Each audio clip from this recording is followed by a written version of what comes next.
तो हम लोग बात करते हैं स्टोमेटाइटिस या मुखपाक की। बहुत ही इम्पॉर्टेंट है। वो इम्पॉर्टेंट इसलिए है क्योंकि फाइनल ईयर में सालाक में ईएनटी में भी है और थर्ड ईयर में कोमारब्रेथ में है। तो आज अगर पढ़ लेंगे तो कल भी काम आने वाला है आपके। और मैंने जो बनाया है वो फाइनल ईयर और थर्ड ईयर दोनों कंबाइन करके बनाया है, तो कोई दिक्कत नहीं होने वाली आपको। तो देखिए, आइटिस मतलब आपको पता है इन्फ्लामेशन होता है, और स्टोमा मतलब होता है ओरल कैविटी, माउथ। तो stomatitis is inflammation of mouth including cheeks, gums, tongue, throat, lips, floor and roof of oral cavity. ये आप ध्यान रखें, वरना बस इतना सा आप ध्यान रखें तो भी ये डिफिनीशन कंप्लीट है। Inflammation of mucous membrane of the mouth, inflammation of mucous membrane of the mouth। तो इतना भी ये कंप्लीट है। इसके टाइप्स की बात की जाए तो ये 3 टाइप्स का होता है। पहला होता है ट्रॉमेटिक। तो देखिए, ट्रॉमेटिक जो होता है इसमें ट्रॉमा की वजह से होता है, और इसमें जो म्यूकोसा होती है वो अल्सरेटेड हो जाती है, और जो इसमें लीजन देखने को मिलते हैं वो पेनफुल देखने को मिलेंगे, पेनफुल होंगे। ठीक है। एपोथोस की बात करते हैं तो देखिए, एपोथोस स्टोमेटाइटिस जो है इसमें जो होता है, इसका एक और नाम होता है रिकरेंट अल्सरेटेड स्टोमेटाइटिस कहते हैं इसको। और इसमें जो अल्सर बनेंगे वो कैसे होंगे? पेनफुल होंगे और सुपरफिशियल बनते हैं। ठीक है, सुपरफिशियल बनते हैं, मल्टीपल होंगे, 1 से 2 mm के होंगे, और बीच में वो येलो ग्रे दिखेंगे सेंटर में, और सराउंडेड होंगे जो रेड कलर से। तीसरा जो होता है इन्फेक्टिव। तो ये इन्फेक्टिव नाम से ही पता चल रहा है, इन्फेक्शन की वजह से होता है, और इन्फेक्शन की वजह से होता है, इसकी 3 वजह होने की होती हैं। एक वायरल हो सकता है, बैक्टीरियल हो सकता है, और फंगल हो सकता है। वायरल लिप्स पे होता है, बैक्टीरियल गम्स पे होता है, फंगल टंग पे होता है।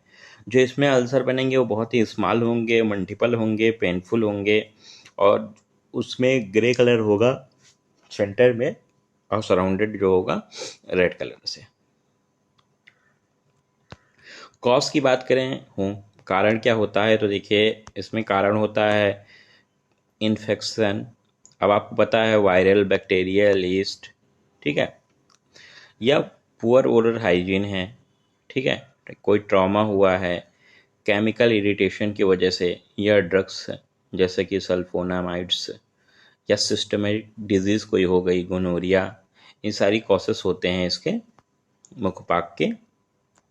इसमें साइन एंड सिम्टम देखने को क्या मिलेंगे, तो जो म्यूकोसा होगी वो रेड हो जाएगी, पेनफुल होगी, और उसमें पेनफुल अल्सर फॉर्मेशन करेगा। ठीक है, रेड और पेनफुल अल्सर बनेंगे। ठीक है, और जब स्पाइसी खाएंगे तो सेंसिटिविटी होगी। ट्रीटमेंट की बात करें तो इसमें ट्रीटमेंट जो कारण है उसी कारण के हिसाब से ट्रीटमेंट करेंगे। तो आपको पता है बैक्टीरियल है, फंगल है, ठीक है, वायरल है, तो उसी के हिसाब से antibacterial, antiviral, anti fungal use होंगे। तो ट्रीटमेंट अंडर कॉज है। तो देखिए, पहले तो आपको देखा था ऊपर पुअर ओरल हाइजीन की वजह से हुआ था, तो ट्रीटमेंट में आपको गुड ओरल हाइजीन करना पड़ेगा। Oral antibiotic, anti microbial mouth washes, antiviral देना रहेगा, और टॉपिकल स्टेरॉइड जैसे कि analgesic to relieve pain and inflammation. तो ये इसका ट्रीटमेंट था। तो हम लोगों ने मॉडर्न कोरिलेशन इसका देखा। अब आयुर्वेद की बात करते हैं। तो देखिए, आयुर्वेद जो है, मुखपाक बोला जाता है, सभी मुख रोगों में आता है। ठीक है, तो देखिए, पता है बच्चा है, बच्चे को हो रहा है तो कैसे होता है, तो उस समय तो बच्चा मम्मी के दूध पे डिपेंडेंट होगा, तो माता के दूध से हो रहा होगा। तो शिशु का जब पोषण धात्री द्वारा होने के कारण जो स्तन होता है, स्तन द्वारा जो दोष होते हैं वो बालक के अंदर प्रवेश कर जाते हैं।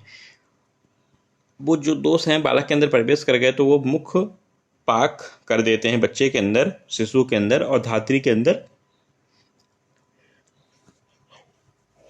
ज्वर आदि लक्षण उत्पन्न होते हैं। तो ये था इसका इंट्रो। ऐसा नहीं है मुखपाक जो है एक स्वतंत्र व्याधि है, बहुत सारी व्याधियों के लक्षण के रूप में आती है। जैसे विभिन्न व्याधियों के लक्षण में मुखपाक आता है। जैसे जात हारनी से आक्रांत शिशु है तो उसके अंदर लक्षण के रूप में मुखपाक देखने को मिलेगा।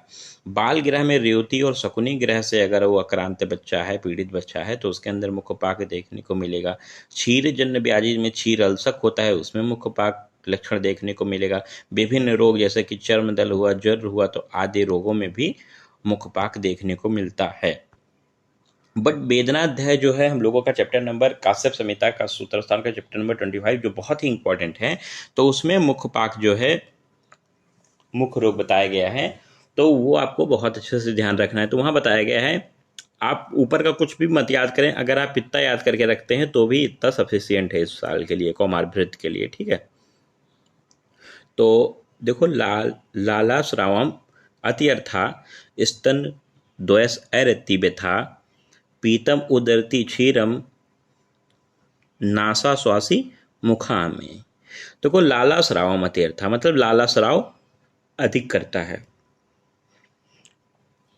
स्तन द्वयस मतलब दुग्ध से, स्तन से, स्तनपान से द्वयस होगा, ठीक है। ऐरति व्यथा तो ग्लानि होगी, पीढ़ा होगी, व्यथा मतलब, ठीक है। पीतम उदरती क्षीरम तो पिया हुआ स्तन को क्या करेगा, उगल देगा। यहाँ ये वाली लाइन बहुत इंपॉर्टेंट है, पीजी पर्पज से जब पढ़ाया जाता है तो देखिए ये होता है पीतम उदरती स्तन्यम, तो सेम लाइन देखिए पूछता है पीतम उदरती स्तन्यम कहाँ आया हुआ है, पीतम उदरती क्षीरम कहाँ आया हुआ है। तो देखो मुख रोग में तो पीतम उदरती क्षीरम आया हुआ है, और पीतम उदरती स्तन्यम कहाँ आया हुआ है, तो वो आया हुआ है कंठ रोग में, ठीक है। तो ये आप ध्यान रख दिए, काम देगा आपको। तो देखो, नासा श्वासी मुखामय, तो नाक से श्वास लेता है, कहाँ से श्वास लेता है, नाक से श्वास लेने लगता है। तो श्लोक बहुत इजी है, अगर आप ध्यान रख पाए तो रख लें, वरना हिंदी ध्यान रख ले। अब इसे रिलेट करके भी आप ध्यान रख सकते हैं। सोचिए खुद से कि अगर कोई बच्चा है, उसमें मुख में कोई रोग हो गया है, तो लाला स्राव करेगा, ठीक है। अब मुख में उसके कोई रोग है, घाव है, तो पी पाएगा दुग्ध, दुग्ध से दोयस करेगा। गलानी उसको पीढ़ा होगी, ठीक है।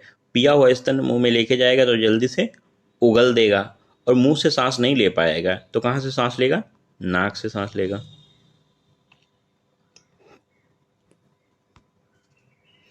इसके वर्गीकरण की बात करें तो देखिए, ध्यान रखना है आपको, आचार्य सुश्रुत ने इसको 3 भेद बताए हैं, आचार्य वाग्भट ने इसके 5 भेद बताए हैं, आचार्य सारंगधर ने इसके 8 भेद बताए हैं, ठीक है।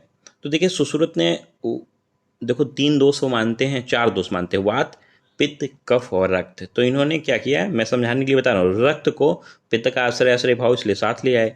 तो इन्होंने बताया वातज होता है, पित्तज रक्तज होता है और कफज होता है। अब आपको आज इजिली ध्यान रहेगा, ठीक है।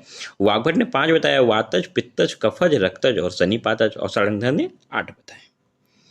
तो हम लोग सामान्य रूप से जो पढ़ेंगे वो सुश्रुत के भेद, उनके लक्षण, उनकी चिकित्सा पढ़ेंगे। तो देखिए, सुश्रुत ने वातज बताया है, वातज में जो पूरा मुख होता है वो पीढ़ा युक्त स्फोट से भर जाता है, पीढ़ा युक्त वर्ण से भर जाता है। तो इसमें चिकित्सा जो की जाएगी, पंचलवण से प्रतिसारण किया जाएगा, और वातनाशक द्रव्यों से सिद्ध तैल को कवल और गंडू कवल और नस से दिया जाएगा। तो ये वातज के लक्षण थे और चिकित्सा थी। पित्तज की बात की जाए तो देखिए, पित्तज में जो होता है, ये आचार्य वाग्भट का मैंने काट दिया है क्योंकि सिर्फ सुश्रुत जी का बता रहा हूँ। तो पित्तज में जो मुख होता है वो दाह युक्त होता है, लाल एवं पीले कलर के वर्ण होते हैं, के स्फोट बन जाते हैं, और चिकित्सा में इसमें शरीर का शोधन करवाना होता है और संपूर्ण पित्तनाशक चिकित्सा करनी होती है। कफज की बात की जाए तो जो इसमें पूरा मुख होता है ये कंडू युक्त होता है, अल्प रुजादायक होता है, मतलब अल्प पीढ़ा वाला होता है, और समान वर्ण के स्फोट होते हैं, मतलब बक्कल कैविटी जिस वर्ण की होती है, जिस कलर की होती है, उसी कलर के इसमें वर्ण बने होते हैं, ठीक है। तो इसमें जो चिकित्सा होगी वो चिकित्सा होती है जो प्रतिसारण हुआ, गंडूस हुआ, शरीर का शोधन हुआ और कफनाशक चिकित्सा, ये थी कफज की। तो मैंने आपको करवा दिया मुख पाक according to Ayurveda, according to modern दोनों करवा दिया है, और कौमार भृत्य और ईएनटी दोनों सब्जेक्ट को कवर करेगा। तो आप अच्छे से पढ़ेंगे तो फाइनल ईयर में भी काम देने वाला है, वरना नॉर्मली आप इसी थर्ड ईयर के पर्पज से देख लेंगे तो वो वाला आपको बस ज़्यादा कुछ नहीं देखना है।